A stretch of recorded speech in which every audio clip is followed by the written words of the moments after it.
श्री दत्त संप्रदायामध्ये श्रीमद परमहंस परिव्राजकाचार्य वासुदेवानंद सरस्वती टेंबे स्वामींचे कर्तृत्व व स्थान मोठे आहे। त्यांनी श्री दत्तात्रेयांच्या प्रथम अवतार मानल्या जाणाऱ्या श्रीपाद श्रीवल्लभ यांचे जन्मस्थान पिठापूर आणि त्यांची कर्मभूमी कुरवपूर ही स्थाने, तसेच श्री दत्तात्रेयांचे द्वितीय अवतार असणाऱ्या श्री नृसिंह सरस्वती यांचे कारंजा येथील जन्मस्थान शोधून सर्व भक्तांसाठी खुले केले। वासुदेवानंद सरस्वती स्वामी महाराजांनी दिगंबरा दिगंबरा श्रीपाद वल्लभ दिगंबरा हा मंत्र संपूर्ण विश्वाला दिलेला आहे। अशा महाराजांचे जन्मगाव हे माणगाव होय।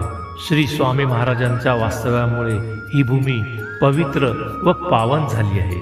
माणगाव हे ठिकाण सिंधुदुर्ग जिल्ह्यामध्ये कुडाळ आणि सावंतवाडी जवळ आहे। येथे भव्य दत्त मंदिर आहे। कागल येथील मूर्तिकाराच्या सहाय्याने भगवान दत्तात्रेयांची मूर्ती तयार करून हे मंदिर हेमाडपंथी शैलीत बांधण्यात आले असून ही त्रिमुखी संगमरवरी मूर्ती आहे। भक्तांच्या अनुभवांनी आणि श्रद्धेने माणगावचे दत्त मंदिर एक महत्त्वपूर्ण धार्मिक स्थान बनले आहे।